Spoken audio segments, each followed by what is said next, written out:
and look back at an article that was published by the Washington Post on May 31, 1992. It was called The Last Resort, and it publicly exposed an underground classified facility in West Virginia. For over 30 years, the facility was an active, live facility with communication and all equipment updated. The bunker was kept in full operational status. The location of the facility remained a secret for over 3 decades. After the Washington Post announcement in 1995, the United States government ended the lease with the Greenbrier Hotel and declassified the facility. This facility now is available to the public, and the public can tour it. Denise and I were talking about this earlier today. Do you want to talk a little bit more about the Greenbrier? I've not been there yet, but I've always wanted to go. Yeah, it's within the hotel, the Greenbrier Hotel, and it's got huge, heavy doors that slide open. Nobody would have known they were there until it leaked out. The whole thing was discovered and exposed. It is open for tours. I haven't seen it yet and would love to. The question that we all have is, so what now? Where do these people go? Our government, maybe other governments, NASA, all these people that need a place to go should something happen to not only the United States but the planet Earth. And we need to restart. We need to have a place to begin again, whether it be an asteroid hitting, Third World War, whatever. And we no longer have the Greenbrier. It's completely exposed. So what do we do? And that's what we're going to talk about tonight. I think Mike's going to discuss something that we've all listened to and we are thinking about, and we'd like to have you listen in and hear what we have been thinking about. So, Mike, if you would want to take it and discuss this gentleman, Phil Schneider, tell us a little bit about him, and we'll go from there. Yeah, we wanted to start out with the Greenbrier tonight because it's a reality, and as we go forward this evening, both Mike and Denise, we're going to talk about some of these different things that are out on the internet and some of the research we've been able to uncover. We started with the Greenbrier because it's real. The construction was it started in 1958. It was built during the Eisenhower administration. It's 700 feet underground. It's underneath the Greenbrier Hotel. It was completed and opened in 1961. And the facility, I mean, it's open to the public. You can go and see it. You can go on the internet and look at it. There's hundreds of pictures of the inside of it. And it's like a little small community in there. During the Eisenhower era, it was built and provided. There were four entrances to the bunker from the actual grounds of the Greenbrier, and there was one that came up through the building. There's a 25-ton blast door on it. It's got decontamination chambers. There's dormitories designed to accommodate 1,100 people, a water plant with purification equipment, and 3 25,000-gallon water storage tanks. There's 1,400 gallons of diesel fuel stored underneath there, a complete communication area, including a television production studio with recording booths. There's a clinic in there, a hospital with beds for medical and dental operating rooms, laboratories, pharmacies, intensive care units, cafeterias, and they had meeting rooms set up for the entire House and Senate of the United States. So it's real. These things are out there, and the Greenbrier is only a small tip of the iceberg. Back in the mid to late 90s, a gentleman named Phil Schneider came out and started talking about some of these construction projects. So if you Mike, if you want to we talked about that earlier today. Do you want to talk a little bit about Phil and kind of just give us a general overview of what happened, what he was all about? Certainly. And I think the significance of the intro talking about Greenbrier is that you know, it's important to note that when we talk about underground bases and, you know, secret government compounds, you know, here we have a good example of something that's real and tangible, and it's, you know, not just a rumor. So it's important, and that, you know, that leads us to Phil Schneider. And who was Phil Schneider? And for the folks that have never heard that name, you know, I suggest you really pay close attention to the discussion tonight as it relates to him.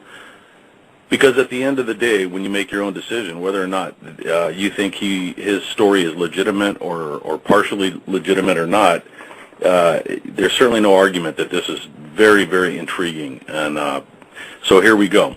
Phil Schneider, he was basically a self-taught geologist and an explosives expert. And I will also interrupt myself and say that, you know, in this great era of the internet and this absolute instantaneous connection to information that we all have at our fingertips, by all means, when we're done here tonight, I certainly hope that you folks take notes, write down names, dates, you know, really dig into this stuff, because it's at the very least it's an interesting story. Phil Schneider was a geologist who claimed to have been a contractor. He was a contractor for the United States government, and he held a level 3 top secret security clearance. And he was involved in the building of 13 of the underground bases that we're talking about. And they call these underground bases the DUMS, which stand for Deep Underground Military Base. And I think at the time there were 129 of these facilities, and he had claimed to have personally worked on 13.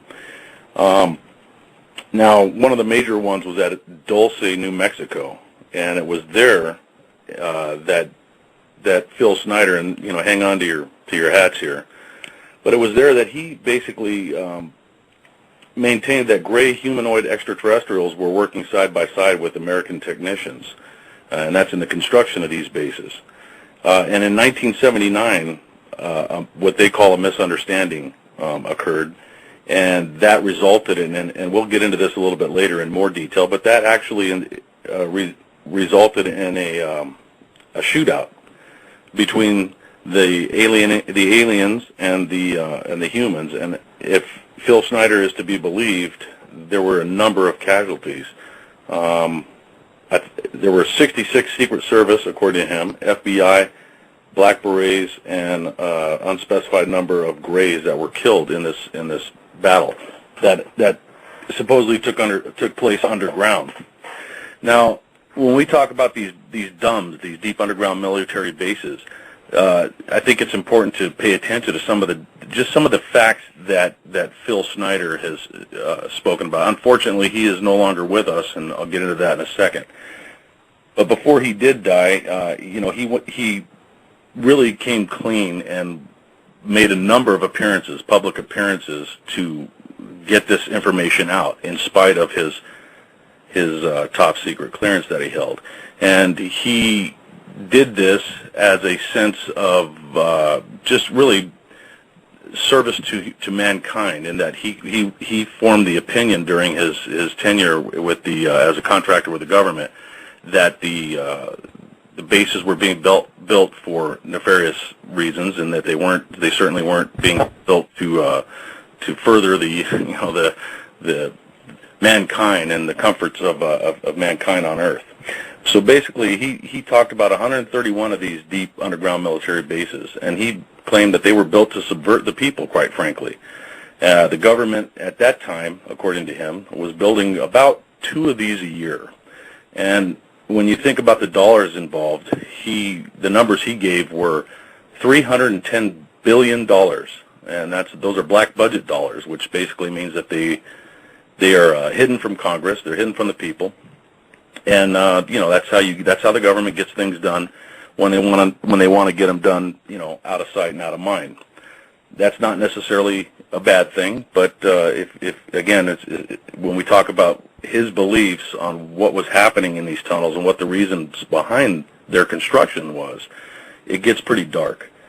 Some of the interesting things. Well, let me move on here. The average size of these bases, these underground bases, were 4.25 cubic miles. That was the average size of them. And they were built at a depth of about 5,700 feet.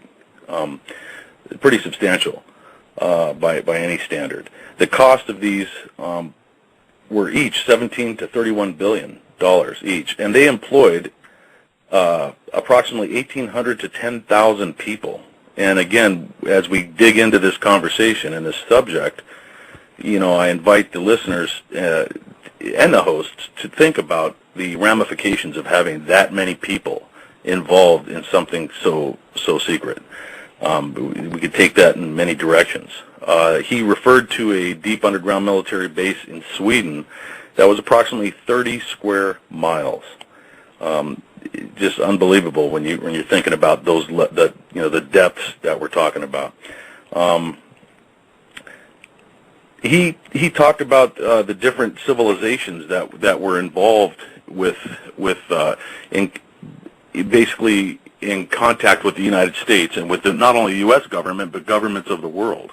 And he claimed that there were 9 different civilizations that had been visiting Earth, throughout history. And out of that 11, he claimed that 9 were not friendly entities, were indeed bad. 2 were benevolent.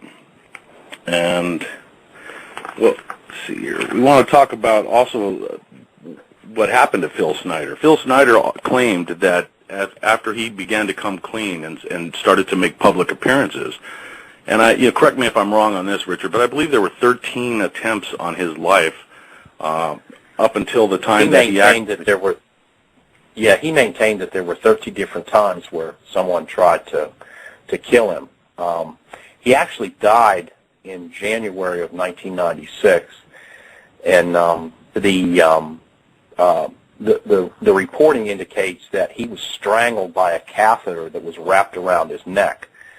And his bizarre death was basically dismissed by the authorities at that time as a suicide. And that's been extremely controversial within the community subsequent to his death. Well, not only was that controversial, but his spouse actually claimed that after that quote-unquote suicide, that there were a number of visits from government agents that took boxes and boxes of family photographs and all kinds of documentations from his residence. I can tell you as a former law enforcement officer that just on the surface, if you look at the story of his death, I've seen an awful lot of suicides in my life, and I've seen some pretty bizarre suicides in my life. But to find a guy under these circumstances who literally, you can go on YouTube and watch this guy speak and tell you about the attempts on his life and explain why they were occurring, for him to suddenly turn up with a catheter wrapped around his neck, this is not a small guy either. This guy was a pretty formidable guy in terms of size and strength and just attitude. And it definitely doesn't pass the smell test. Certainly by any standard law enforcement suicide investigation. And also, Mike, for a suicide, why would the FBI and CIA take 1/3 of the family photos from the home if it in fact was a suicide? What would there need be to remove that many photos? Well, and why would the CIA and FBI be involved? Yeah, I certainly don't want to. I don't profess to be able to explain, what the protocol is of the FBI and the CIA. And again, we have to be conscious of the fact that the man claimed to hold that high-level security clearance. Now, let's assume that he did hold that kind of a clearance. It may very well be within the protocol of the federal law enforcement to make sure that if somebody with that type of clearance is deceased, that you don't leave, classified documents laying around. So I don't necessarily know that in and of itself is something that's a bad thing, but it certainly adds to the mystery. I would also add too that when you listen to Phil Schneider's story and you really dig into it and you understand it, I think you can think, but it certainly adds to the mystery. I would also add too that when you listen to Phil Schneider's story and you really dig into it and you understand it, I think you walk away with a sense that really one of two possibilities exist with the man.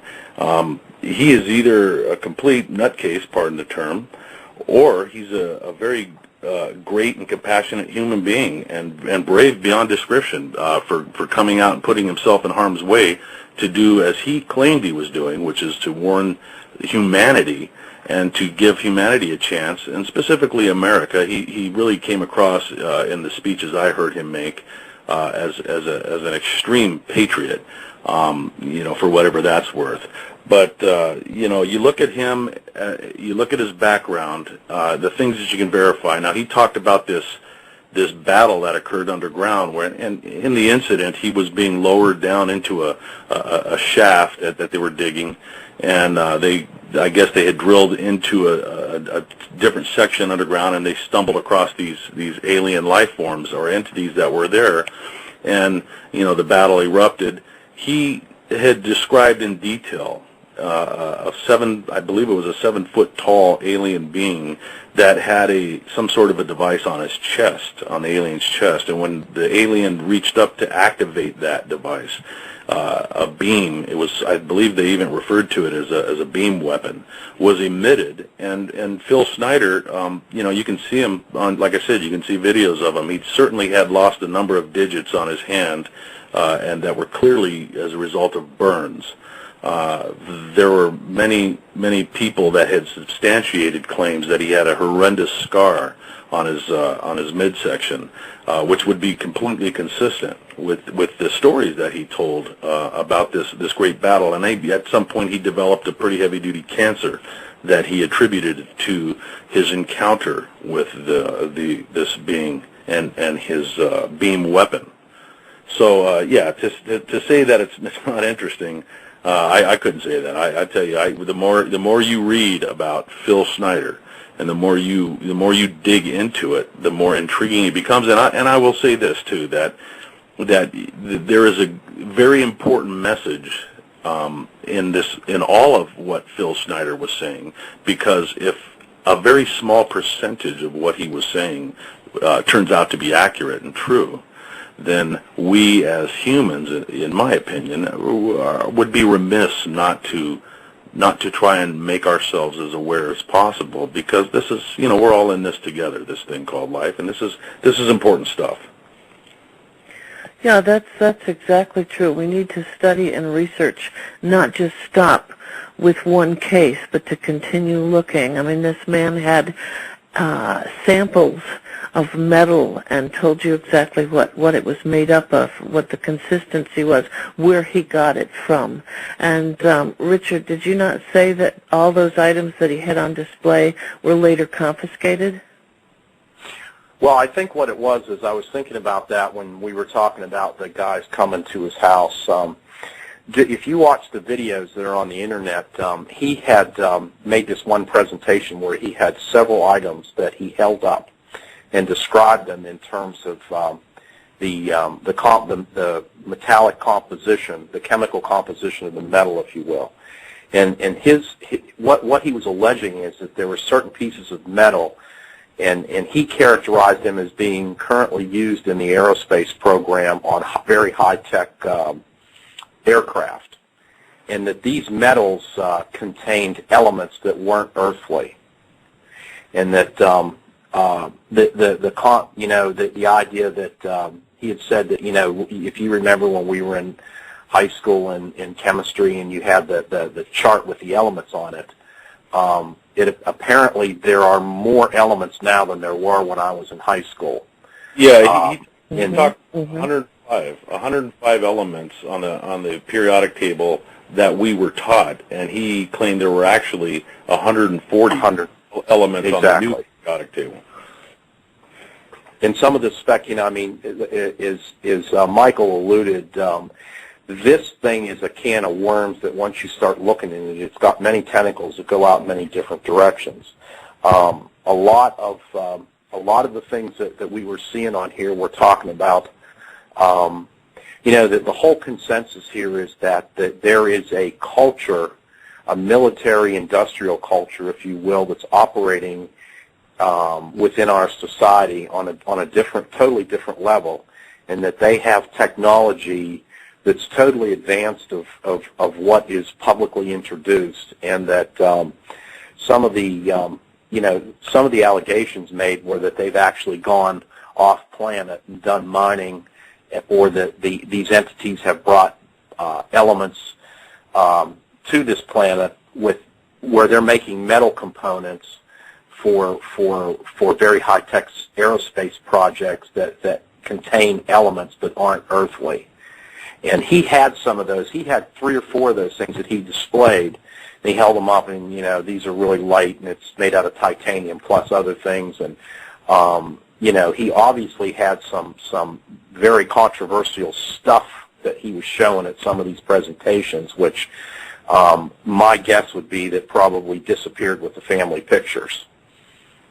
Yeah, it sounded like it. And then he hinted at the fact that stealth technology at the time came from the back engineering of a UFO, and he had a tube that was filled with little circular or teardrop-shaped stuff that he said when some of this craft of ours came to a stop, this stuff dripped off it and hardened into the teardrop shapes, and he was given some of it. And that's all disappeared. And he said it was... Go ahead. Another thing that I noticed about him, and I paid very close attention to this guy. Like I do anytime I'm watching somebody talk and I'm trying to judge their credibility. And I can say, and Richard, you and I talked about it a little bit tonight. When you watch the videos of him speak, there are certain subtleties that lend themselves to Phil Schneider's credibility with respect to what he claims. I think it doesn't take long to understand that the man was certainly a geologist. I don't have to have a medical background to know that if a person claims to be a doctor, within a few minutes I'm going to know just by his vernacular and the choice of words and the way he talks. I'm going to know whether or not this guy is telling the truth. And in a subject like this, I can tell you that being former military, one of the funny things that not too funny actually in terms of stolen valor, but you run into a lot of folks that during the Vietnam War everybody was a Green Beret. Almost 99% of the folks you talk to was. I had a joke that I used to say about, if everybody in Vietnam was a Green Beret, who was cooking the food? So there were a lot of folks that were wannabe Green Berets, and in this topic and in this field of study, you certainly, on the internet, you have to swim through a sea of people that are being less than honest, being disingenuous, telling partial truths. Some may be spreading disinformation. But you tend to, if you're a good listener and you're a good observer, you tend to get a good feel for who you're listening to. And most of us can size up with somebody, even if it's on a topic that maybe we're not familiar with. And this gentleman, Phil Schneider, comes across, in my opinion, somebody who has listened to an awful lot of people lie to me. He comes across as very, very believable. Certainly with respect to what his profession was and his level of expertise, his knowledge of government, just the way he talked, the terminology, government classified type operations.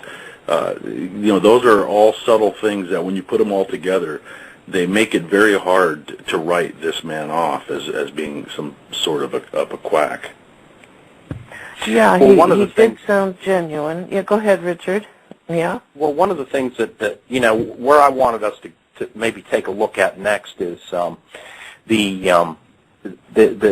think that if you listen to him, he initially thought that these bases. I think most people would say that they believe that there are underground bunkers and bases. The question is, how many of them are there and how big are they? And the $64,000 question is, what are the purposes for them, or what are they being used for or intended to being used for? And I think that's where some of the controversy here is. This is where some of the wheels start to fall off some of these things. When these people that are working on these things start talking about that the thing comes up about how these are boot camps or holding camps, and then they talk about these cultures that have developed where there's actually two societies, kind of living side by side with each other, or better, more like one on top of the other one. And you're looking at an extremely high-tech, compartmentalized, very secret, high-stealth, very lavishly funded operations going on down in these facilities. And not only just Phil Schneider, but I had, for a few weeks, I've been really getting very interested in these underground facilities and what's really going on here. And what's more important than the facility is this counterculture, this idea of these bases. They're building this base in Sweden that Mike talked about, and what are they going to do, or what is it that's going to happen that they need to get underground like this? And I think I think it's a given that some of these bases certainly exist. How deep and how many of them. I think that there's probably some speculation there. But the interesting thing is, what are they going to do with them, and why are they building so many of them, and what is what's the rush on getting all these things built so fast? When you're building these facilities, and just some of the research I did with some of the other writers, they're talking about facilities that employ anywhere from 1,800 to 10,000 people. They're building 2 of them a year. They cost, $26 billion. They're saying that half the black budget in the United States is allocated to building and maintaining these facilities, and not just the facilities of the bases, but the tunneling and they claim that they've got these tunneling machines, and there's a picture. We put one on our website, and they're talking about bases that are between like 2.6 and 4.25 cubic miles in size. That's huge. You could stick a couple of shopping centers in something like that. Big shopping centers, malls. Well, then you also combine the information that we've got regarding the connecting tunnels with we've got the maglev monorails that reach Mach 2 traveling from East Coast to West Coast, and I think when you look at the subject of underground bases, and specifically military, you break it down. You should break it down and ask yourself, first of all, why would you put something underground? You want to put something underground to either hide it or protect it. So an underground base in and of itself, I don't necessarily is a dark, evil subject. I think, quite frankly, the military of any government would be remiss not to have underground bases. They certainly serve a legitimate tactical purpose. I think anybody would agree with that. I think where it starts to get a little bit shady and a little bit creepy is, quite frankly, is when you listen to some of the thoughts of people like Phil Schneider, and there's certainly others. He is not the only person to come forward with this type of information, but he talks about prison camps.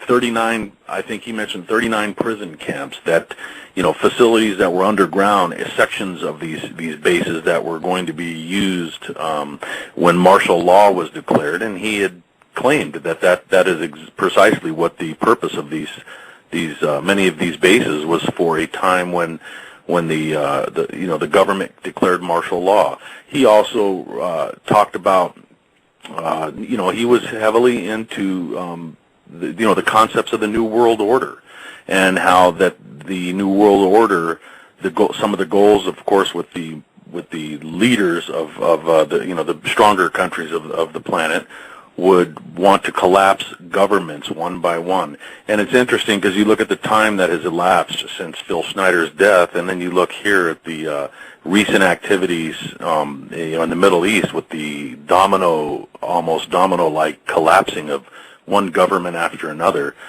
and you connect that with this timeline that we've talked about before too, this acceleration in events in general, and this one government after another. and you connect that with this timeline that, we've talked about before too, this acceleration in events in general, and this feeling that humanity is spiraling towards some huge event, whether real or imagined. It certainly jives with what he was saying in terms of governments wanting to do away with the country's boundaries and create this new world order. There's some very scary side topics too that talk about. Oh gosh, what was the project? Help me out, Richard. Where they wanted to reduce the Earth's population by 4. I think it was 4 out of 5 people. There was actually a project, and I can't. Yeah, Well, there there's was some a project. speculation about that. The speculation that some of these entities would go underground, and then there would be the viruses or disasters or combination thereof that would cut down the population. It was population control. Well, it's population control. It's also, and again, when you talk about the darker side of the subject of underground bases, we can't forget the alleged 1954 treaty that was the Grenada Treaty, wherein the U.S.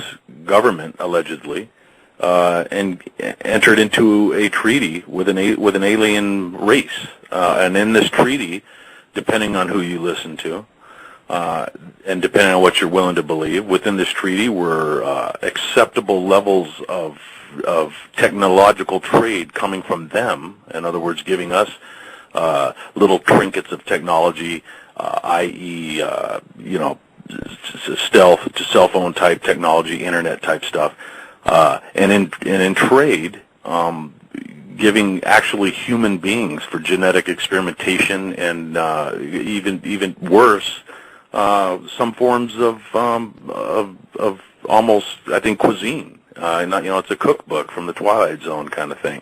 There are rumors that there are glandular secretions that human beings have and secrete that some of these particular alien races need or desire. So it gets pretty, like I said, it gets very creepy, and there's almost no end to the directions you can go. But those are certainly subjects that bear looking into. I mean, if it turned out, I guess what the listener should consider is the ramifications. What would the personal ramifications be if it was ever proven that our government or any government on this planet had actually entered into a treaty, a signed treaty with an alien race, and if it turns out that later that treaty has a direct link with the hundreds of thousands of missing human beings throughout the world. I mean, we're talking about Europe and in South America,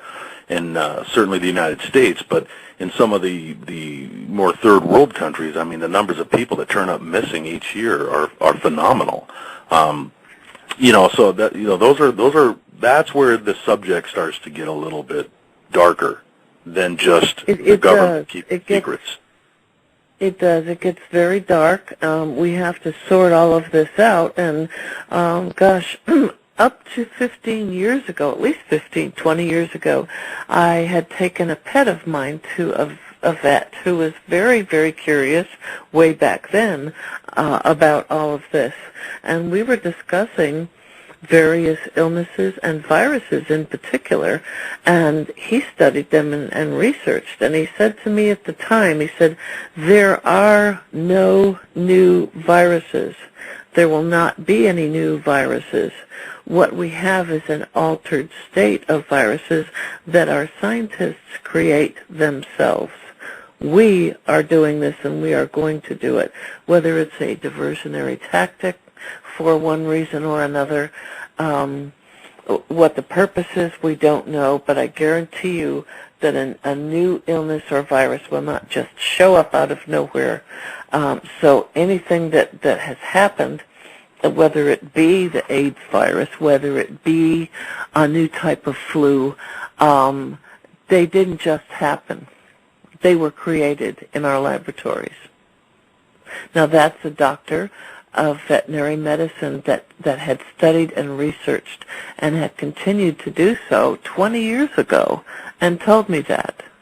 And I forgot what brought that on, something I was talking about, and said, oh, there are these new things coming up. And he said, no, there are no new anything. It's not possible. Explained it to me at the time. So that's something else to think about. Yeah, that's freaky. The options, some of the viruses that have come out, the AIDS virus and the avian flu virus, that they claim are manufactured, that they didn't naturally evolve.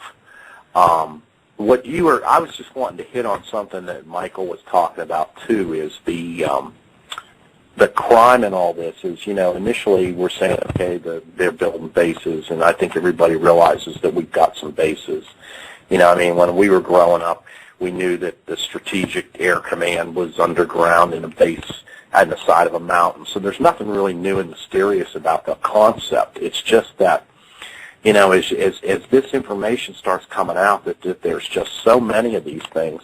They're all connected. It's not just the bases, but it's all the technology that's involved in this, which has an incredible era of unfairness about it. And what I mean by that is, when they talk about these bases, they've got these drilling machines that'll go through the ground, and they use nuclear reactors to generate heat. And when they, I did some research about this, and there's a couple pictures of them on our website. And these things have been developed and patented, and they can go through the ground and bore between a 30 and a 40-foot hole in the ground. And the drilling, the grindings from the drilling basically are melted.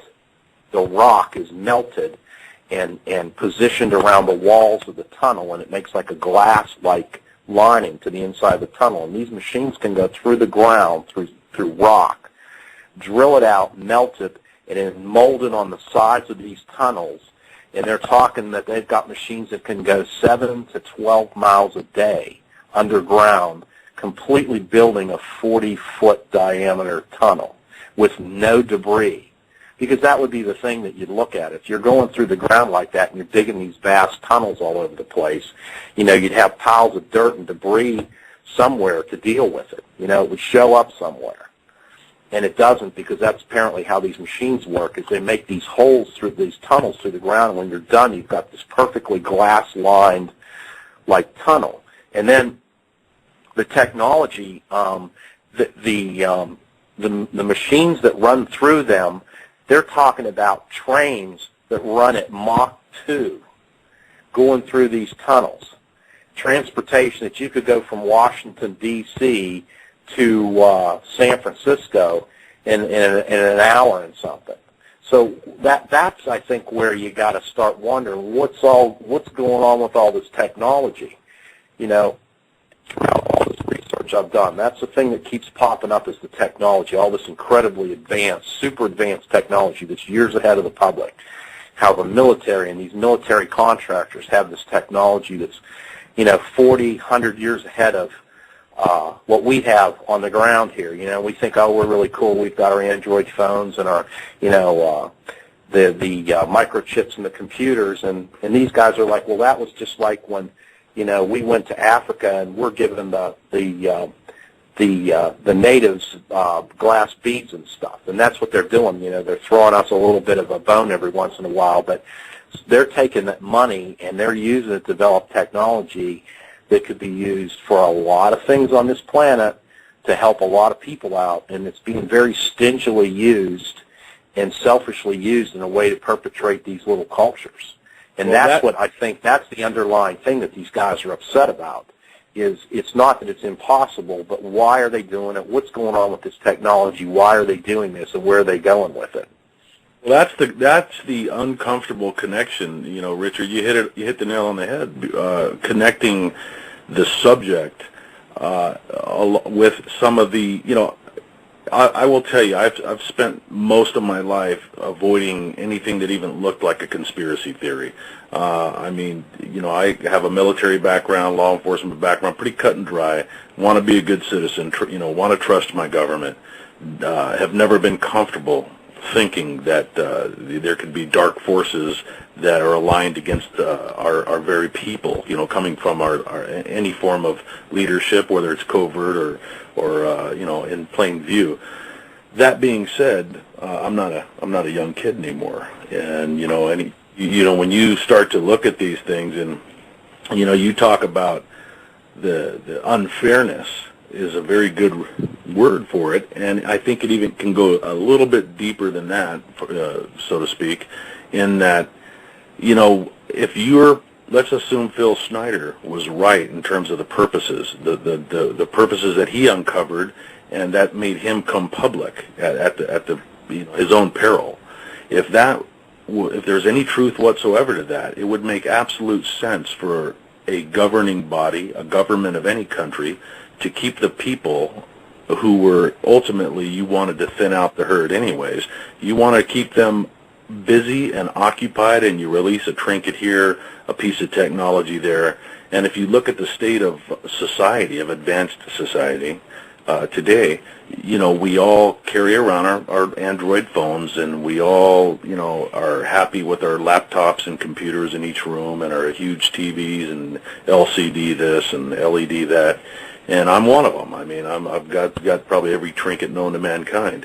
But if you keep a population, you know, sitting at the desk giggling and smiling at their new bright lights and not paying attention, and then for those that aren't interested, you can have a couple of wars going on simultaneously, and you can have all kinds of threats of disease and outbreaks, and pretty soon you've got the ants that are not in the ant farm running around focusing on the wrong things.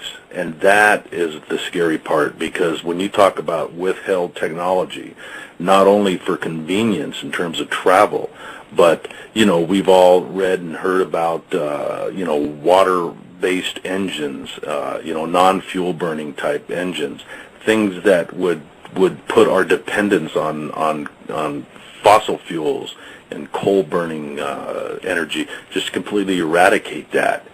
You know, when we start to hear about those types of technology being secreted in some dark underground base because we are not, you know, we're not capable of handling it, or there's reasons to keep that from us, you know, man, that goes beyond being selfish. It really is evil, and you know, I'll be the first guy in line, you know, to be on my knees crying of a broken heart if it ever turns out that I could substantiate the fact that the very government that I have served proudly would even consider conspiring against its own people. That is the darkest scenario I can imagine. Well, I mean, think of it. You know, I was thinking about this a lot in the research that I had done for this, and we all did. I mean, I looked at a dozen sources. Phil was one of the last ones that I actually stumbled on. But, you know, when they're talking about these, you know, if you think about it from this perspective, you know, right now we're in a country, you know, there's a global economy that's just in terrible shape, you know. And, you know, I've grown up. I grew up in the Northeast, and I've worked, you know, in the big cities and the big buildings and stuff like that. And I can't tell you, you know, how frustrating it is to sit in traffic for an hour and a half just to get to work every day, just to make enough money to pay your bills. And, you know, if I find out, you know, me being just Joe U.S. citizen, if I find out that they've got these underground cities and they've got rapid transit systems, the magneto-levitation trains that travel at Mach 2, and they can go not all over just the United States, but all these bases are apparently connected by these tunnels and trains, including the ones undersea, which I'm going to get to in a minute. And, you know, I look around, and you drive under half these bridges in this country, they're rusted out, they're all rickety. Look at the train tracks. You know, even when I travel to work every day, there's the train lines that go into the city, and they're all rusted and particularly unusable. You know, if all this money's being spent on this high technology underground, you know, there's going to be a lot of people pretty ticked off about that when they figure out that all these years and all those tax dollars have been used against them. You know, that's when it's going to get bad, when people find out. People find out this is really going on. And I'm not saying it is, but if it is, figure out that all these years and all those tax dollars have been used against them. That's when it's going to get bad, when people find out. People find out this is really going on. And I'm not saying it is, but if it is, there's going to be a lot of unhappy campers up here. And, absolutely. And not just with that. As far as population control, they're using or withholding advances in medication and medical supplies, medical advances to keep us from being well. I think there are stories about that also, and that's another whole show in itself. But one thing that I want to bring up here, if we have the ability to control traffic and to make things better as far as pollution, etc., and things that you just mentioned, Richard, then we can switch over to the medical to make us well there. I was very ill when I was younger, in my 20s, and they told me not to get sick. Well, I got the flu. I was handed a pill that took away the flu in 2 hours. And I think the only reason I got it is because my father-in-law was a well-known physician. And he was working with surgeons that had operated on me.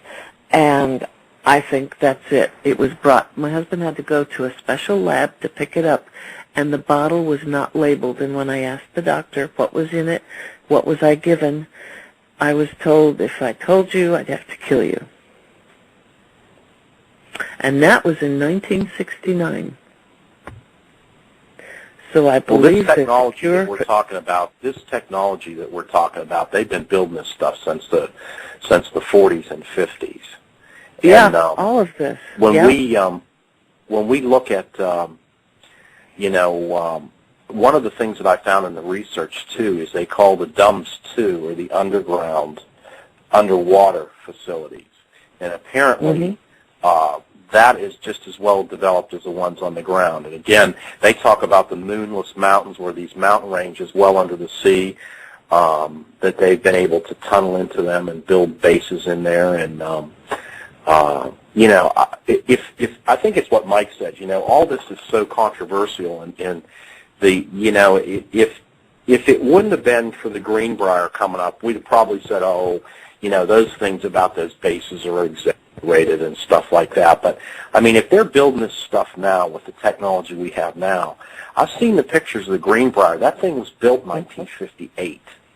Yeah. Right. Let me just take it I'll take it a step further, and just to add a little bit more mud to the water, far and above just technology being kept from the masses. Let's move it to the next notch.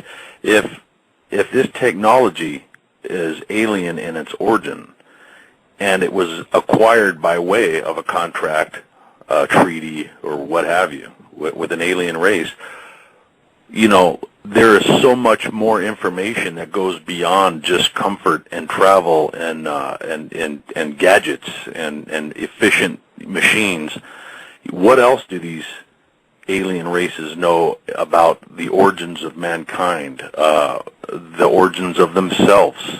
What sorts of things could come up? What sorts of information has been transpired and between the races that would rock the foundations of all of us in terms of what we have grown up believing? And I don't mean just we as Americans. I'm talking about we as humans, with all of the cultures and all of the various beliefs, be they religious or otherwise. There's you certainly you have to draw the connection between a race of extraterrestrials that was capable of coming to another planet, Earth, and handing over new technology.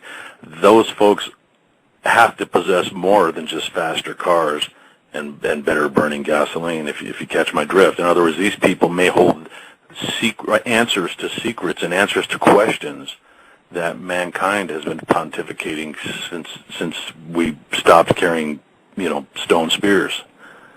And what ramifications would that knowledge have on us? And why is that?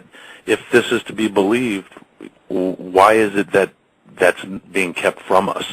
You know, I mean, I would forego the gift of technology for just a couple of answers to some well thought out questions. Well, I think that's the whole, you know, in not just in related to this particular segment, the research, but the whole concept of ufology. And let me try to explain what I'm saying is, you know, I started out, you know, I learned how to fly 30-some years ago, and I got interested in this phenomenon probably before that. And it was pretty obvious to me early on that this stuff is probably real, and that why would the government go to such extremes to keep the UFO thing secret? Well, then, you know, as I explore it and research it, when you start to look at the concepts like Corso outlined in his book, and he's talking about the technology and how it was cultivated, and how these companies were introduced to certain types of technology, crashes in Roswell and Aztec and some of the other places, that you know, they were basically presented with deals, and it was like, you know, you can develop this, you can do the research, you do the research and development on it, you can use the patent rights for it, you can make all the money you want on it as long as you keep the technology for military industrial applications. And, you know, then later, of course, it came out and, you know, some guy totally tried to debunk Corso's book. And, you know, at the time, I came up in the financial world, and you know, I'm looking at the companies that he's talking about in his book, where they gave this, you know, like Bell Laboratories got fiber optics, and DuPont got Kelvar, and IBM got the microchips and Texas Instruments, and, you know, you look at all these companies from back in 1949 and 1950s, and all of a sudden they're the big bad, you know, ass-kicking blue chip stock companies of the world. You know what I mean? They're the big Dow companies. You know what I mean? And so it's always been about money, and I think it's still about money. When you do this research and look at all this stuff that these guys are talking about, they're not talking, you know, we're missing the boat when we're going, oh, the government's doing this to us. The government's going to do this. The government's going to do that. Guess what, you know? The more I read this stuff, the government's out to lunch. This has all been subcontracted. This is being run by multinational corporations. It's all about money and power. And these companies, you know, are running things. And it's not the government. You can't blame the government because it's not them. You look at these multinational companies, and some of this research indicates that these companies actually have their own underground bases, and some of these bases are built and owned by big multinational companies. Well, guess what? You know, Eisenhower said, beware of the military-industrial complex. It's always resonated in my mind ever since I was a kid, you know. And he was telling you something. If he really did make deals with the aliens, and they claim he was the guy that was in the middle of all that, it certainly makes sense that this thing has gotten way out of hand. You know, people would say, well, how could they cover all this stuff up? And you look back at how this all develops. You've got Truman in office. He's the president of the United States. And we've got this war going on. And so he gets, they get this group of guys that start doing this atomic energy research, and they're going to build a bomb. Well, guess what? Until we dropped that bomb, until the United States dropped that bomb on Japan, nobody had a clue, not one clue that anything like that was underway. Nobody knew about it. It was kept so top secret that these guys that were working on it, their families and their wives didn't even know about it.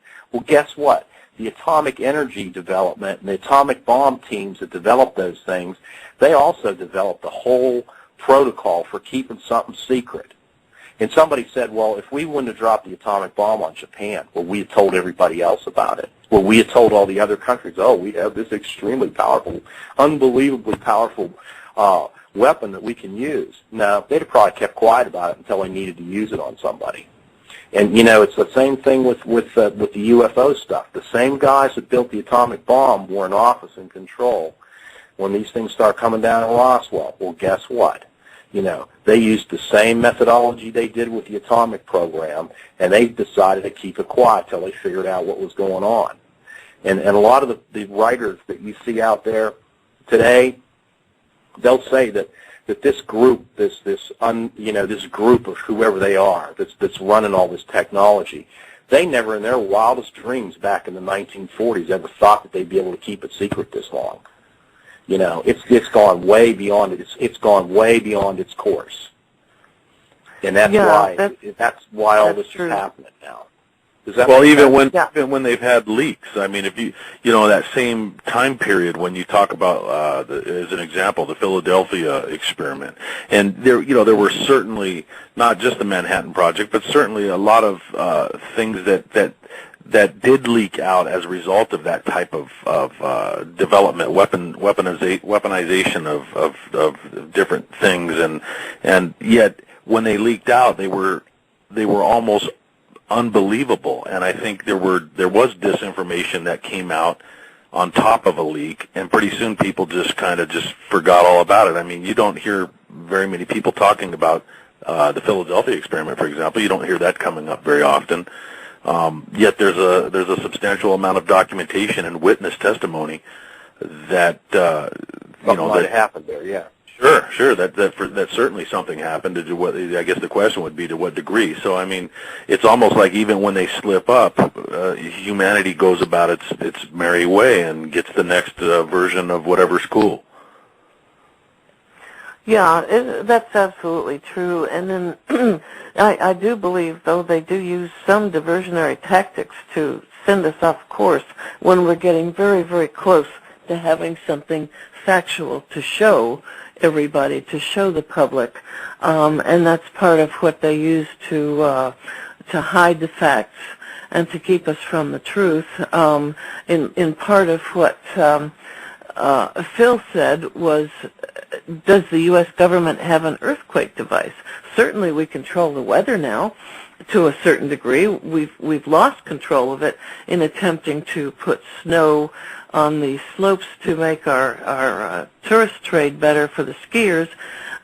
We've lost control of that at certain points because when I lived in Denver, they overdid it and the snow fell in Denver rather than on the slopes.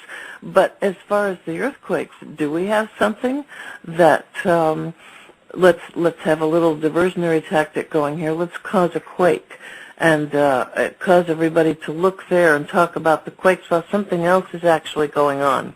Yeah, the HARP project. Right. For instance, or who knows what else. We just don't know. We can ask all these questions, and I think we need to begin to ask them more and more and research further and further, and to begin to listen to some of these brave people that come forward and say, I did this, and here's as much proof as I was able to bring out, and have us take a look at it. Well, one of the things that is Mike said, after 9/11, I was personally involved. I went to work for the government in anti-terrorist activity, and I'm very proud of that time that I served. And I was in law enforcement and also in federal service. And one of the things that you see in this research is that since 9/11 happened, our whole world has changed in terms of, if you think back about how things were going before that happened, we had it pretty good back then.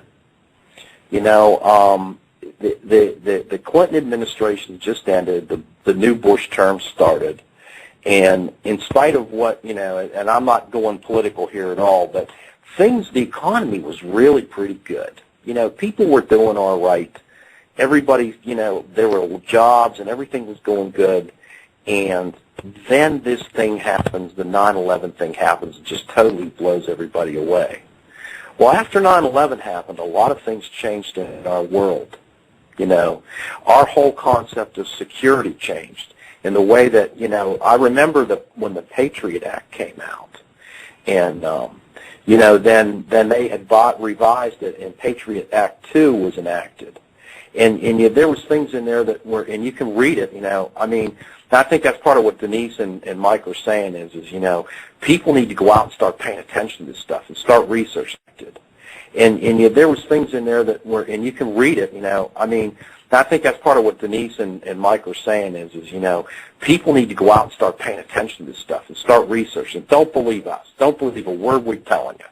Just maybe use this as a guideline. You get out on the internet and start looking at this stuff yourself. Look these guys up. Listen to what they're saying. Look at some of this stuff about these underground bases, and look at some of this stuff about this New World Order thing that seems to be getting out of control, and figure it out for yourself what you really think. But after 9/11, a lot of things changed. And we grew up. I can remember my upbringing. It was all about America and freedom and our civil rights. And even as a fairly young man, all the civil rights demonstrations that went on, and the student protests that were very much a part of my generation, and we were great believers in freedom and our personal individualism and our rights as individuals. And the Patriot Act comes along, and if you read that, most people don't even know what it says, but there's stuff in there that says that now. You can be arrested. You can be taken into custody. You can be interrogated. You do not necessarily have the right to counsel, and you can be incarcerated. And you can be incarcerated, and they don't even have to tell your family where you are, what they did with you. All they have to do is put you under the guise of terrorism.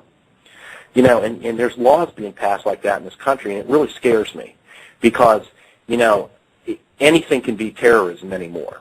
And even in the UFO field, or they could say, well, if something is involved and some of these investigators get in the middle of something like this, they can lock them up and put them away forever and not even tell anybody what they did with them. It's all legal now. That's not the America that we grew up in, and that's not our concepts of freedom. And I think that's the underlying stuff here. It's not. When this all comes down, it's not going to be about how many of these shelters or how many of these bomb shelters there are under the ground or how many of these bunkers there are and how many stories deep they are and how many people they have working in them. But what's going on with us? What's going on? Why are they doing this? What's going on with our civil rights? How's it going to affect us? When people start talking about martial law, that makes me really nervous. What are they going to declare martial law about? Those are the kind of questions people need to start asking. That makes me think of some of the things that you can read and see on the internet about false flag operations, both past and present and potentially in the future. That would be a catalyst and an excuse, a harbinger of martial law. And those they're very uncomfortable topics. And again, I'll parrot what Richard said. And there's in this day of instantaneous communication, there really is no excuse for being uninformed. Ultimately, the person that's researching must make their own decisions, draw their own conclusions.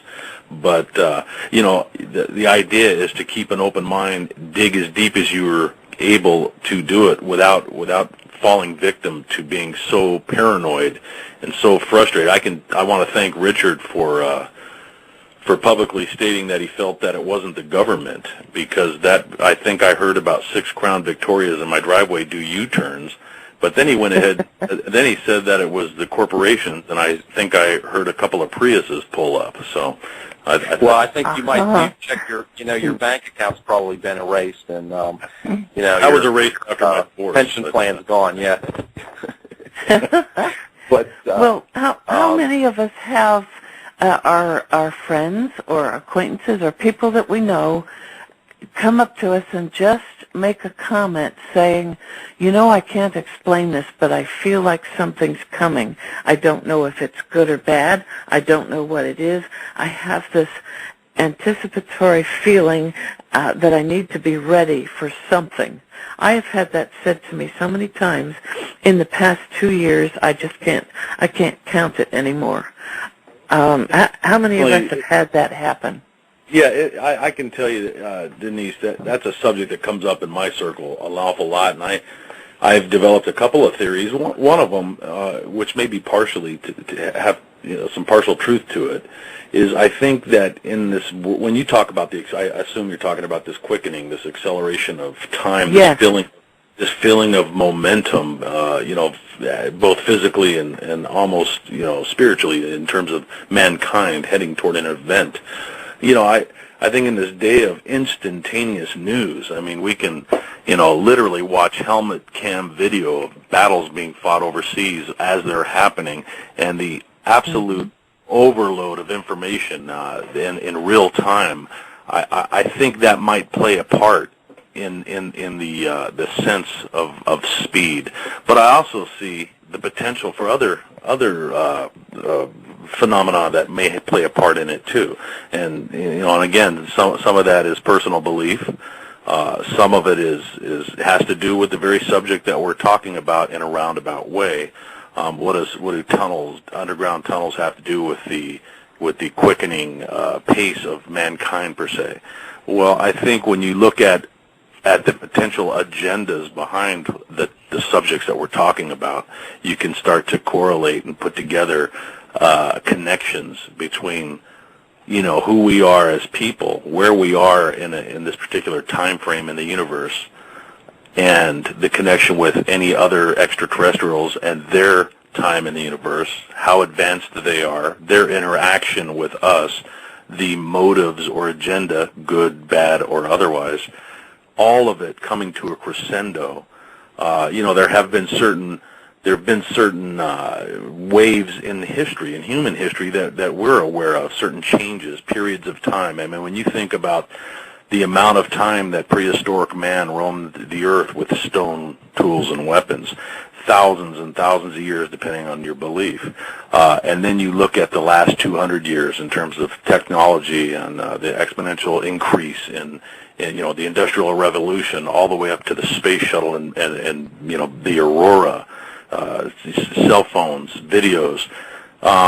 When you look at all of that, there's all the way back to the days of Christ. I mean, that was a spiritual shift in consciousness, in universal consciousness, or at least on the planet, because the belief system changed. And then beyond that, we became very technological, which is where we're at now. And belief systems change. People tend to be sliding away from the religious, in large part, not everybody, but there is a noticeable shift. It's people become materialistic, and people start to lose the feeling of oneness with their fellow human. And so all of that, I think, are steps in this staircase to the future, whatever that is. And I think the higher up the staircase we go, the quicker we ascend. Yeah, that's very, very true. Michael, I think that's really a lot about what this is all about. Is you've got, I think you've got going back to the two sides in this, is you've got this one society or one group that's living, I think, on top of each other or side by side with each other. And what you have is you have one of these two societies that obviously has this incredibly advanced technology that they're not sharing with humanity in general. And there's a lot of things that could be resolved with that technology in terms of health care and, human living conditions and things like that. But the other side of it is you've got the rest of us, the ones that are I was listening to one of the researchers. I'm going to try to get a couple of these guys on the show. I really don't want to throw their names around until I talk to them. But the one guy refers to them as sheeple, is sheep people, sheeple. And basically the masses are just sitting here being led around with a big hook in their nose, and they're putting up with this. But something's happening, because now the masses are starting to push back, and I think where does that? I can tell you, Richard. I can tell you where that phrase comes from, sheeple. I don't mean to cut you off, but sheeple is an important term for those that have not heard it, because when you picture, and please don't lose your thought there. I didn't mean to cut you off, but if you picture a herd of sheep with their heads down in the dew-covered clover, life is good. The sun is shining on their backs. They're eating clover. Everything's very, very good. Well, they don't tend to notice what's going on around them. For all they know, there's a slaughterhouse being constructed on the other side of the fence. And what Richard's referring to is that one by one, the sheep or the sheeple begin to lift their heads, and maybe one of them looks up and says, "Hey, wonder what they're building over there." You can see the connection between the tunnels and my fictitious slaughterhouse. He has to convince the other sheep. Now, when he starts talking, a lot of the sheep are going to say, you know what, it's too much. I don't want to think about it because it's uncomfortable. I'm going to keep my head down here in this dew-covered clover, and I'm just going to be happy, and I'm going to enjoy the sun. And that's a choice. It's a personal choice for that particular sheep or those sheep. But certainly, a large number of sheep are lifting their heads and looking toward that construction project on the other side of the fence and going, things aren't looking good. What are our options? Well, where I was going with that is exactly that, and that's a great analogy. I look at it as an elevation in human consciousness, and what you said, something's going on, something's happening out there that's making people, their consciousness is going, this is all going to end up being about human consciousness. And our consciousness is going up to the next level. And what's going to happen, and a lot of that came in the idea of disclosure and how that would all affect everything. But people, when disclosure happens, it's going to open up a lot of doors on some very dark places. And what people are going to do is they're going to look around and say, wait a second, well, they've been lying to us about a whole bunch of stuff. What else is it they didn't tell us? And the next thing you know, all these dirty little dark secrets are going to come out, and people aren't going to be happy, and they're not going to take it easily. There could be, I personally think there's some kind of a convergence here, and the Mayans predicted by 2012, and I don't know what the metaphysical causes are, but I think that most of us can see that there's some kind of a raising of human consciousness. People are looking around, and it's not only looking at the slaughterhouse down the street or the underground base, which is something that, that's a very good analogy, because the sheep are sitting there and they're eating the grass, and just like all of our, Americans, there's probably more I'm watching the football game than listening to our show right now. They'll listen to it later on the link, but hey, it's good, I got we've got a case of beer in the refrigerator, the game's on tonight, life is good, and most Americans are sitting around thinking like that, but there's a lot of us that are starting to look around and go,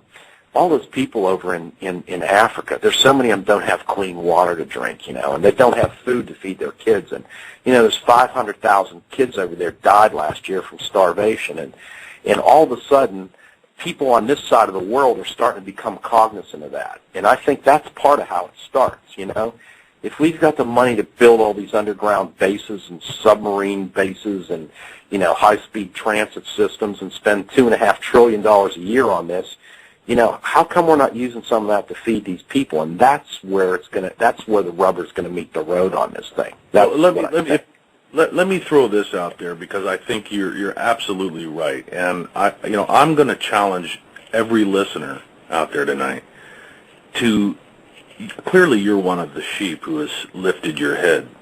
And I think that I challenge everyone to go ahead and send the link from tonight's show. And this is not simply to promote the show. I think it's an important discussion. And this can be your step and your part in waking up the sheep next to you.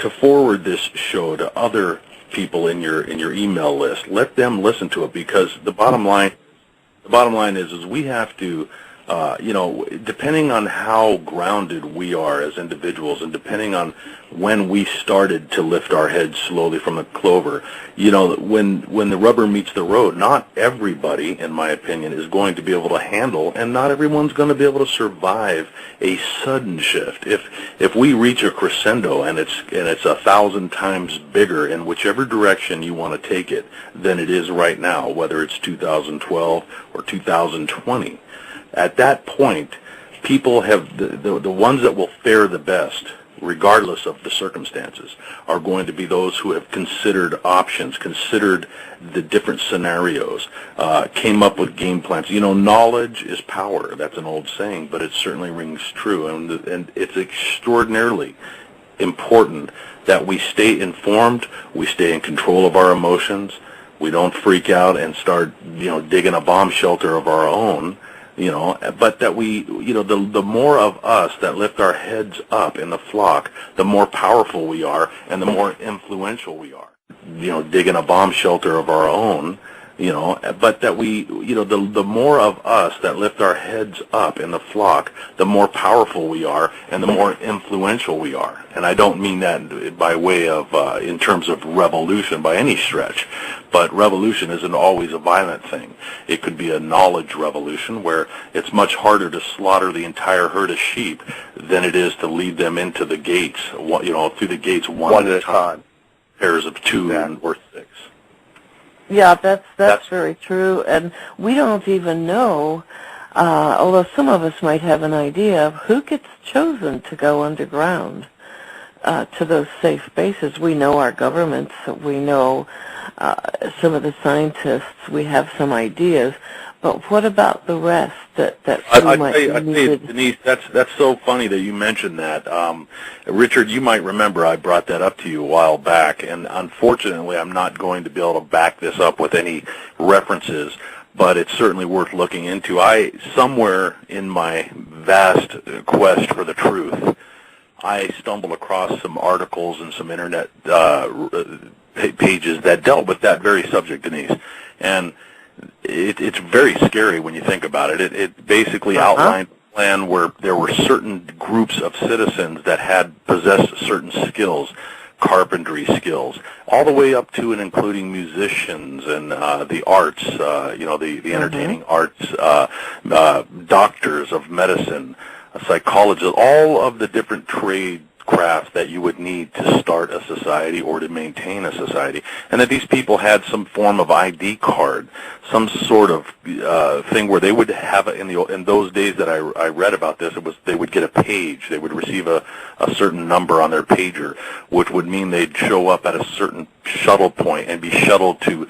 I think the base I was reading about in those days was Mount Weather in Virginia, which I believe is also an underground base that was outed by way of a plane crash on the property many years ago. But that these people had a protocol, and there were selected groups of everyday average citizens who passed a certain criteria, whether it was physical strength, some sort of vocation. But that has got that creepy factor on that one is just pegged as far as I'm concerned. That's a Twilight Zone. I can promise you that the poor, the handicapped, the underprivileged, the free-thinking individuals, none of those are going to be in there. That's right. It's all going to be about the affluent and the pretty people and the rich and their children.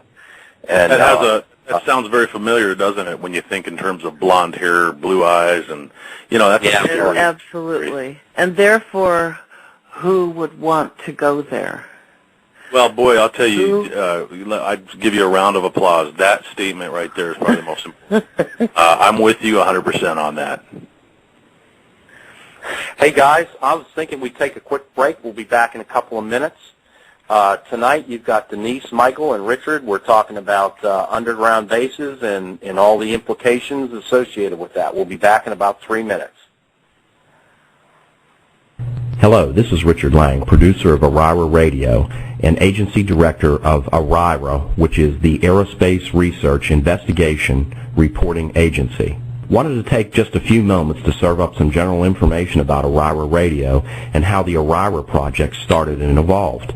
The concept of Arira developed when a group of people got together, wanted to start an organization with a completely non-political agenda, and get some of the best researchers, the most highly trained investigators, and some of the most experienced scientific people to write reports and publish information about UFO cases and about anomalous phenomena related to unidentified aerial phenomena.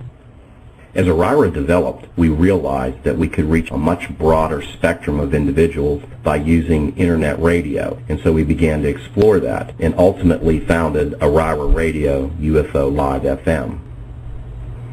It wasn't so long ago, in 1999, when I did my first investigations, We literally typed them up on paper. The photographs were sent to the local drugstore to be developed, and then everything was put in manila envelopes and mailed off to headquarters. In such a short time, in the passing of only about a decade, information now travels at the speed of light across the internet. People are communicating more with social networks. We see the impact of that all over the world. The same kind of changes that are occurring in the geopolitical arena are also occurring in ufology. With information traveling faster, more people being able to communicate with each other all over the world, language is no longer a barrier because of the translation modes in email, and the photographs that are coming in are just astounding now, because half the population is walking around with Android phones that have high-resolution video cameras in them. So with all that said, we believe that we're kind of at a tipping point where human consciousness is going to the next level, and many of us at Arriva think that we're really going to be a big part of that. So stay tuned with us. We're going to bring our guests on and share as much information as we can. We're going to do it honestly and fairly and hope it will enrich your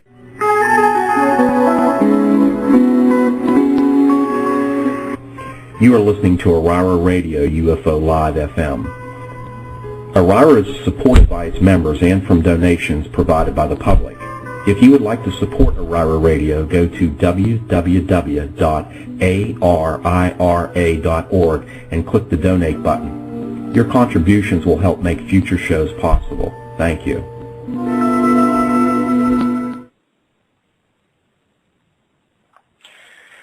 This is Richard Lang. We're back tonight. We've been talking with Denise Stoner and Mike Wise. We started out talking about underground bases and tunnel boring machines, and we've kind of gone a little bit out of the box and looking at why these guys are building these things and what the possible purposes for these bases are. Even more important, that this apparently unbelievable technology that's been developed and why it's not being shared with the rest of us, and that's kind of where we left off. So we're back, and let's get back to that. Talk about technology for another minute. I really think that as I keep doing this research, I've just been like fascinated about these underground bases, and my motivation is like trying to figure out what it would be like to get down there and get in one of those little subway cars, and in Washington D.C. and like an hour later you're out in Colorado or Utah or San Francisco, and just try to imagine what those things would be like under there. And initially, that's kind of where my curiosity was. It's just like, what's this all about? How does it work? And why are they doing it? But then it takes on a whole life of its own, and you start thinking about, why are they doing this? What's going on? What is the purpose of these bases? What are these? What's the motivation? And then you start getting into this whole thing about, the one world government. And all the kind of quasi-conspiracy stuff that's coming up about that, and what's going on, and catastrophes, and then it almost evolves to a level where we're looking at consciousness. You've got technology underground, and this whole concept of consciousness. And what that's, I really think that there's some, I don't understand it completely. I don't know what the answers are, but I know the answer has something to do with human consciousness. Well, I would agree with you, Richard, and when we talk about technology and the fact that we're talking about specifically secret technology that is being kept from mankind, the first question that comes to my mind would be, what would be the purpose of keeping that type of technology that could benefit mankind from the masses? But then when you go back in our history, in our human history, with the advent of religion in general, and I certainly don't mean to speak out against or imply that I'm speaking out against anybody's personal belief system. However, the facts are facts, and there are certainly control factors that have been developed by way of governments, which started with religions. And, I think probably one of the biggest I don't know, maybe we don't even want to go down this road, but one of the biggest affronts to controlling populations was the invention of the printing press, because prior to that, the masses had to go to one particular spot and get their information from one particular person, whether it was a religious leader or a village leader or whatever the case may be. And on that note, I mean, there's, for example, there's an expert that claims with respect to the secrets kept by the Vatican comes to mind. There's an expert that claims there are 24 miles of shelves that throughout the Vatican itself that are basically material that has been kept from the masses. So when we think about what would be the reasoning behind that, that's almost the same as keeping technology from the masses, because it's information. And the mind can go in many, many directions when we try to ask ourselves, boy, wouldn't we like to rifle through a few boxes of some catacomb that, filled with secrets that were kept from mankind, be they technological secrets or spiritual information that could benefit us. I don't personally think that anyone that keeps, or any entity that keeps large amounts of information from the masses has the best interest of the masses at heart. What do you think? Well, I think that you're right as far as the, again, not to be ripping on anybody's religion, particularly not the Catholics, but if you look at the Vatican is a huge power center, and it's a very old power center. And the Catholic Church has tentacles all over the world, they probably do have a lot of information. One of the things that, when they were talking about disclosure, in the last couple of years, one of the encouraging points that I saw was when the Vatican started talking about the reality of UFOs. Again, they sure know a hell of a lot more about it than I do. And if they're starting to come out and say, yeah, this stuff's for real, and you can't be excommunicated for, ufology and stuff like that, that's telling you that they know something's coming. That's right. And, research I've seen where they've got some of their senior people in Europe doing TV shows talking about and all that something's up there. The information that, this research, this underground-based thing really opens up a lot of can of worms. Of people out there, if you start looking into this stuff, it really takes you down some strange, I call them rabbit holes. But one of the things that pops up is about antiquities and history, and how that some of this stuff is clearly indicating that some of the history books, the things that we were taught, probably aren't quite what we were taught. There's a lot about our history as humans over the last 20,000 years that's probably known, that's not conveyed to the average person.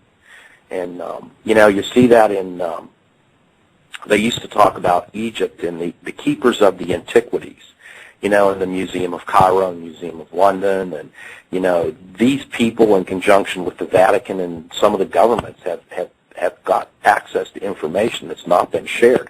One of the things that I thought was really fascinating, it was almost like comic book stuff. But, my father was a veteran in World War II. He fought, in overseas, and he was part of the guys that liberated Holland during World War II. And he was decorated for it. And, they always talked about, the Nazis. And apparently there's stuff that I keep running into this stuff in the research that talks about things that the Nazis pilfered.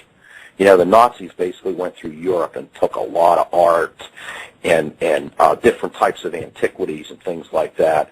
And somehow some of that stuff has apparently ended up in some of these very mysteriously hidden places. There was some research that said some of us ended up at the Vatican and stuff like that. And they talk about how these Nazis had access to some of this very high technology too. And that, we think about this in terms of, it's like you said with the Android phones and things like that, but some of the research that I've looked at indicates that this technological multinational corporate, whatever the hell it is out there that's got control of all this, the technology that they're working with is 50 years ahead of us. And that some of this stuff that was found out back in World War II, apparently around that time in the 1940s, there was a lot of stuff going on that we really would probably be surprised about. You know, in my dad's generation, and you know, I mean, I grew up with my family. We were builders. We built houses up in Pittsburgh around the airport up there, and we built 100 and some houses around the airport in Pittsburgh when I was growing up as a kid. And up with my family, we were builders. We built houses up in Pittsburgh around the airport up there, and we built 100 and some houses around the airport in Pittsburgh when I was growing up as a kid. And I can remember, you know, with my dad, who had been over in Europe during World War II and stuff, but what he talked about when his grandparents built a house, they used a horse and plow to dig the foundation. Now, that's in my dad's generation life, you know, and it's like you said, you know, my father's, when he was a little boy, they dug foundations with horses and plows and shovels for houses and buildings. And now, you know, we're looking at these machines that cut through rock and with lasers, and they can go dig tunnels 12 miles a day with nuclear reactors and tunnels. Man, that's not a that's a short period of time for a lot of technology to develop. And some of this stuff that this research indicates that, you know, these ancient societies had things that probably haven't been very well, you know, shared with us, and you know, that what is underneath those pyramids in Egypt and Giza.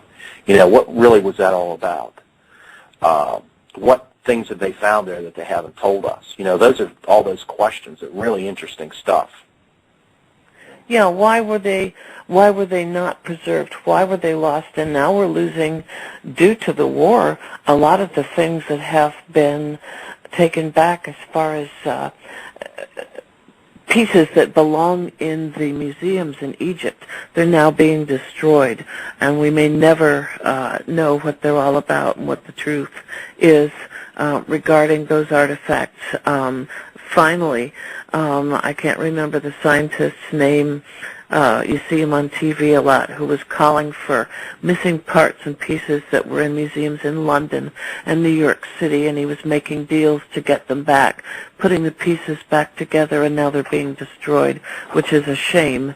But now we take a look at, let's say, the Coral Castle here in Florida. We don't know how that was built. They think it was similar to how the pyramids were put together. That was hidden by that one man. And why did he do that? It was built all at night using one piece of equipment, but they have no clue how he got those giant pieces of coral put together to build that for a wife that he never really had a relationship with. But that massive building is still there. The doorway that swung on a pivot that is now broken, and they can't figure out how to repair it. That was all hidden from us. Where did he come from? And what was he attempting to show us?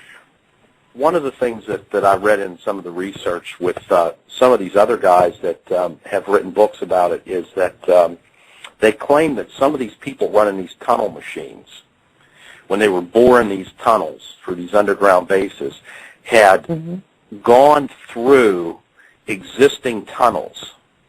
They'd actually accidentally hit a vein in there, and what they ended up in was they ended up in a tunnel that they estimated was built maybe 12,000 years ago from another time and another society. And I thought that was really creepy.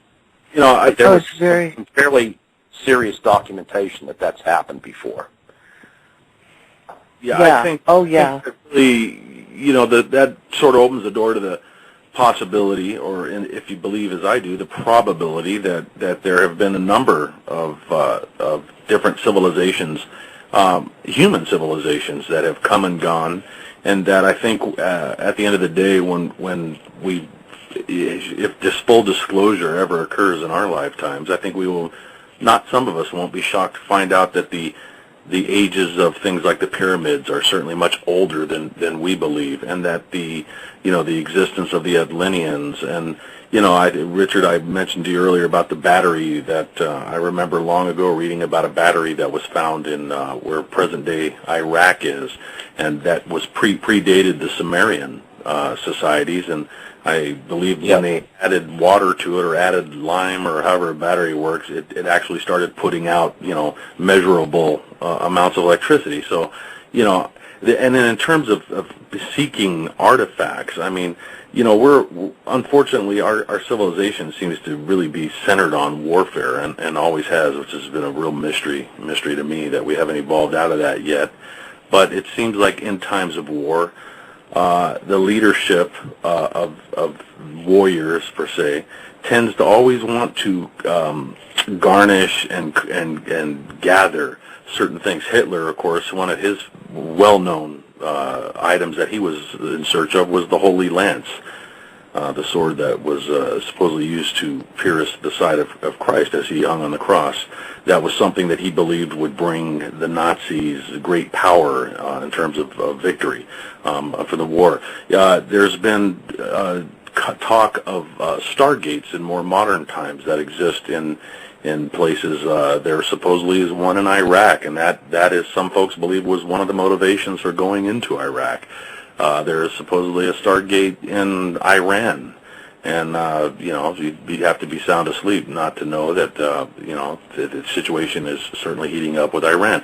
So there's all kinds of possibilities, and again, though, they're all dark and secret, and of course the sheep just keep on nibbling, and they're not going to tell us, that's for sure.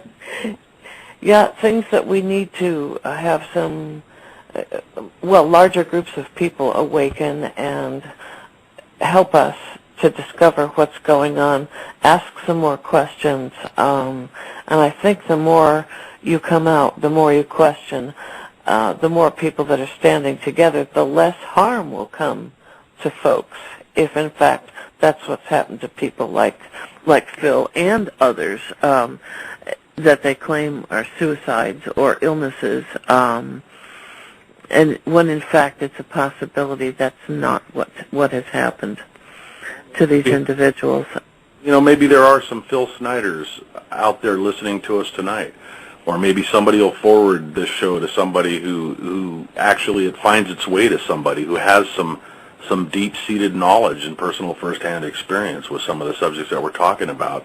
And I would humbly request anybody that possesses that type of knowledge to really give some deep consideration to perhaps coming forward in a way that meets your comfort zone. I wouldn't ask anybody to risk their own safety or to violate any type of trust that they've entered into with be it with the federal government or anybody else. But I would certainly hope that if there are other like-minded folks, such as Phil Schneider types, that have access to the details of the subjects that we're bringing up, to really do some soul searching and ask yourself if you have all of the pieces of the puzzle. Are you aware of what it is you're working toward, and is it for the good of mankind, or is it to subvert mankind? And I would certainly hope that you would definitely consider spreading that information, because as Denise says, the more people are aware, the less danger exists for the group. Yeah, well, the other thing too is that. Oh, go ahead. I was going to say the other thing too is if, and again, we have to apologize. We have a little time lag here, so we keep stepping on each other. But someday we're going to figure out how to resolve that. But when you look at things that are developing in the world right now, I was always a really big fan of the disclosure concept, and we always said it was all going to be about human consciousness, and part of human consciousness is like the internet is a big factor in that. And as the internet continues to develop and people get more, it's not that the internet's developing anymore. I think it's pretty well developed, but people are starting to use it more. I mean, with the Android phones and everything that's going on, everything you do, you could do it on the internet. You know, if you want to know something, you can just type a question into Google and it'll bring you up a dozen answers. It's amazing. You know, if you've got a 1987 Singer sewing machine and you need to know how to put the needle in it, you can type in, how do you put the needle in the Singer machine, blah, blah, blah, and it'll come up and somebody will be out there with an answer. There'll be an answer there. It's amazing. And people are just starting to use it so much more. The other thing is all the stuff that's happening, like in the Middle East with these governments. You know, it started in Egypt. And these people, these kids are out there with their cell phones and they're texting each other on Facebook and social media. This social media stuff has opened up all these doors that increase human communication, which ultimately leads to an increase in human consciousness. People study this stuff, and the more you study it, the more you focus on it, the more your mind focuses on it, the more your own consciousness, you know, for whatever that means, it starts to develop, and you start to think about that, meditate about things like that more. And then look at the other side of the economy. The economy is a powder keg right now. That's kind of my area of expertise, you know. In the real world, I always worked in the financial sector and banks and investment areas, and it's just an absolute meltdown right now. And it's not going to, you know, I still think that we're not done yet as far as the economy goes. And it's not just here, it's globally. And so you've got all these economic crises in play. You've got instability in the geopolitical arena, the economic crisis, and then you've got this elevation in human consciousness. It's all happening simultaneously, and it's not an accident. No, I don't believe it is, and there's something to people that are able to meditate, or if you want to call it a prayer, and there is something to the fact that they have now discovered that there is a vibrational level that can actually be sensed or felt by human beings that is a positive factor. And a lot of people that are intuitive or sensitive to that vibration and feel the positiveness about that, those are the people that are coming forward and saying, I sense something coming. How do I prepare for it? What do I do? I don't know what to expect. Yeah, well, I think that's part of what you were saying, Michael, about the sheep. And your challenge for people to start doing this research.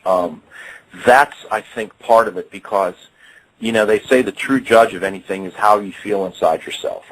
How does it affect your heart? You know, if you read something, you're thinking, oh, this is trash, you know, it's offensive, it's crap, I don't want to read it. But some of these things, when you read it, it almost speaks to you. And if it fits really good, if it feels good when you read it, and you look at some of this research, and you're like, there's something very elemental about this that rings true with me, then you're probably on the right track. And that's the kind of thing you need to do, is explore some of this stuff. You know, is go do the research, read the articles, listen to some of these guys on the radio, and they're telling you about, you know, this new world order and what's coming and what's happening. If it rings true with you and it gives you a certain sense of peace, and it fits with your innermost thinking, it's probably got some kind of reality for you. And I think that's the whole secret, is people need to start looking at, people just need to start digging into this stuff and looking at it. Well, and, you know, and it's like the sheep. Yeah, go ahead. I'm sorry. Sure, I'll venture down a path here, and if you just promise not to lose all respect for me, and I'll say that in the great scheme of things, I don't necessarily, let me put it that way, look at the changes that we're talking about and the potential directions we're going as a negative. And I don't look at them as a negative, because when you have to admit, these are exciting times to be alive. I mean, because one thing, I agree. We may not know where we're going to be in a year as a society or as a people. There may be nervous feelings as to where this is all going to end. But one thing's for certain here, is that we live in a fantastic time, because even if it's cataclysmic in its end, what a great time to be alive. I mean, this is certainly not the mundane times of the 1800s when the biggest concern you had was, whether or not you were going to be able to get your herd to market. Not that there's anything wrong with cowboys and the cattle industry, but you get my point, hopefully. Certainly we can all agree that there must be more to life than being born, getting an education, choosing a career path, working toward retirement, and then killing dead of heart failure out in the front yard trying to start a lawnmower 2 years after you retire. There's certainly much more to the mission of humanity, and I believe that we are at a point in our lives where we are literally on the precipice. Much more to the mission of humanity, and I believe that we are at a point in our lives where we are literally on the precipice of something extraordinarily beautiful or extraordinarily destructive. But either way, I wouldn't miss it for the world, and I really am excited that I'm alive during this time in history. One of the things that I can cap on that is say it's extraordinarily important to whatever it's going to be. It's really important right now. I have to agree. Yeah. One thing's for sure. I mean, we can't maintain the status quo from a financial perspective. Richard just outlined, our situation in terms of the economy, our political situation. Let's face it. I mean, there are more issues in the U.S. alone in terms of, race relations. Here I thought that at this age of my life that everybody would see each other as human beings or as Americans, and yet we seem to have gone backwards on many different issues. So we have racial tension, we've got political tension, we are overextended in our military missions. We've got a real threat, poised against the United States and the West. People are dying every day in just violent ways, men killing men, unbelievable flying machines that are raining down death on people. Poverty, all the things that we would have thought would have been tackled by the time we reach this point in our life. Here we are. So we cannot maintain the status quo. Something's got to give. And I think it's already started. I think it's tipping already. And I think the only question is not one question, it's many questions. But of course the main question is, where will we be when we get to where we're going? That's true, and we need to choose very carefully, and we need to do our studying and our research, and we need to be ready to make this decision for ourselves. And I think, as Richard said, we need to attempt to try and get some of these people on the air with us and to make them available for our listeners to hear for themselves what they have to say. That should be one of our goals in the near future. See who we can guest appear on our radio show, because it'll be really important, I think, coming up in the very, very near future. Absolutely. I'm gonna reach out to some of these guys that have written some of the books about the underground bases, and maybe even get, this. Anytime that you start to look at this research, it's kind of funny. It's like when you go out and start doing UFO research, and you think you're going to do the nuts and bolts stuff and take pictures, and and then the next thing you're talking to the abductees. And I think this is going down the same path. You start out, well, what's going on with these underground bases? And then, well, wow, there's a lot of them. What are they doing? Why are they building them? And then when you find out, I think a lot of these guys that have come forward, they're basically, in conflict with maybe even their national security agreements, is that they're saying, hey, wait a minute, I got into this thinking I was doing my duty as a U.S. citizen, help my country, defend my country, blah, blah, blah. And then they find out these guys are building these things for applications of martial law and for corporate entities to hide in, and all kinds of unbelievable dark things that you couldn't even imagine that would be really going on. And these guys are like, wait a minute, we got to tell people what's, this isn't right. We've got to, let people know. And it's clear that whatever's going on, there's a lot of, there's a lot of secrecy that surrounds the whole UFO technology thing. I mean, we have talked so openly and so often about entities and aliens on here. And I think most of us think, that we pretty much know that there's a lot of this stuff going on. But honestly, I mean, I could go to the local, one of these local meetings here, business meetings or something like that, and there are people there that would absolutely think you're out of your mind if you actually believed that there was really an alien on this planet. And that's how sheltered they are and unaware of it. And if this stuff comes out, I mean, it's a double-edged sword, because a lot of these people are going to totally freak out when they find out this stuff's all true and real. There's a lot of people that aren't going to be able to handle it. Everybody says that, I once said my prayer was to learn what was really going on with the UFO thing, and then, I think you get to a point where sometimes when you find out, you might wish you didn't know it all, I mean, it might be bad enough that you really, you might have wished you didn't know it, but it's going to affect a lot of people very, very strangely. But I still believe that it's coming soon. Yeah, it's true, and I think using the sheep as an example, well, we've got some folks out there that actually have their heads in the sand, and they're not just nibbling on clover.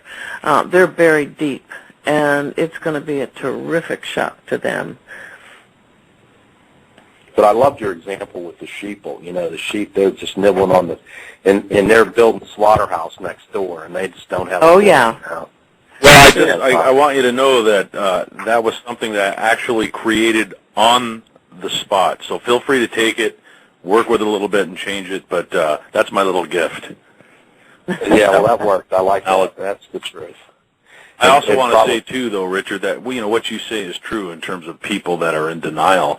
But I think the other side of that coin is that for many, many reasons, we can go all the way back to the different movies that have been released, and, there's all kinds of thought processes as to why that is and who's behind that. But I think the desensitization of the public, not just the American public, but the world population with UFOs really has a direct tie right back to the internet that you were speaking about. I mean, all of us, for the most part, have seen UFOs or purported UFO videos on YouTube. There's a never-ending amount of videos that you can see. There's instant communication, and I think that the person, if you went into that business meeting and you said, by a show of hands, how many people believe that there have been extraterrestrials visiting the Earth, I think the majority would raise their hands, as opposed to, let's say, 20 years ago when you might have been escorted out of the auditorium. No, absolutely. There's definitely, in the last few months, or the last few years, I've noticed a big dramatic difference in, I was going to try to find it, but I can't. I have a survey from AOL, and it was done last year, and about 80% of the people in the United States, it was like 86%, I think, said that, the question was, do you believe extraterrestrials come here from other planets? And they said, like 86% said yes. And then the next question was, do you believe the United States government knows about this and hides it? And they all said, 86% said yes again. So, surely 3/4 of the people in this country have a pretty good inkling that there's something going on here with that. And, I don't know how surprised they'd be. I think some of the weirdness and the interdimensional aspects of it, and, that not only that where are they, the from where, but from when, where have they come from, and not only just in different places, but in different time dimensions. Those are the kind of things that some people are going to have trouble dealing with. And there will be a percentage of folks that you could literally show them a high-definition video of a close encounter of the third kind taking place on the proverbial White House lawn, and because of their fundamental belief systems that are just unmovable, would absolutely never be able to believe it. They just couldn't believe it because they would not be capable of believing it. There are certain people that are not ready for that type of information. Yeah. That's true. They're coping mechanisms that it won't allow them to go past a certain point and beyond the ability to, come out of their black and white boxes and say, yeah, maybe. They just can't do it. I'm going to take a quick break. We'll be back in like a minute and a half.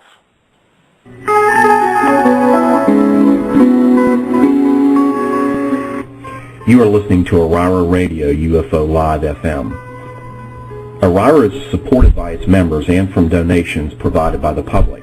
If you would like to support Aurora Radio, go to www.arira.org and click the donate button. Your contributions will help make future shows possible. Thank you. Going live.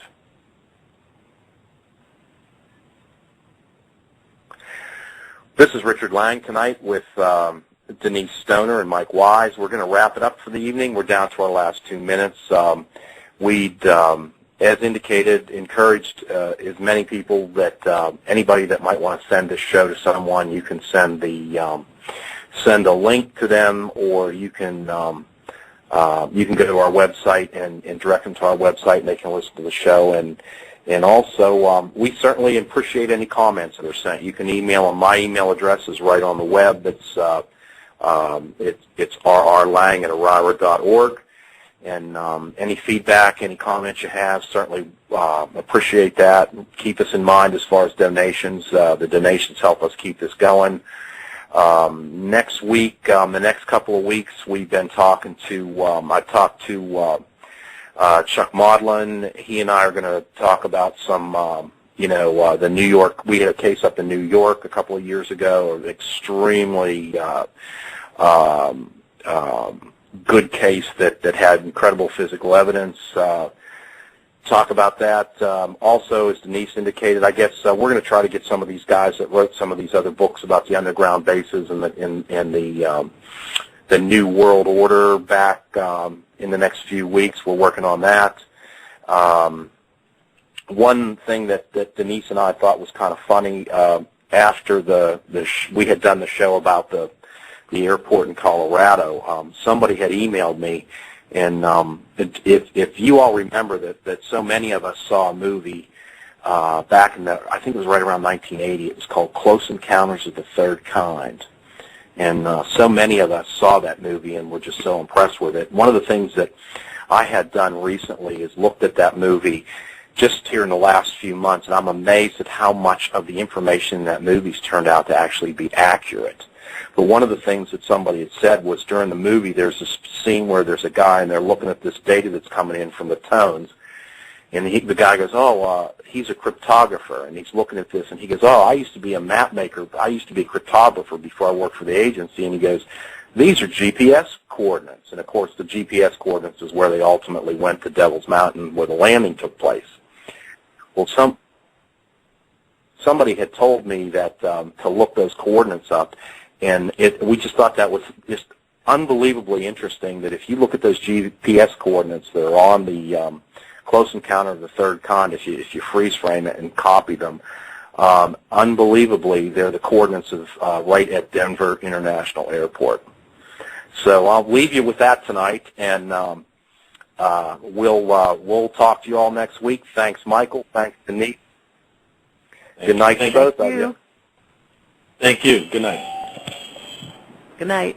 You are listening to Aurora Radio UFO Live FM.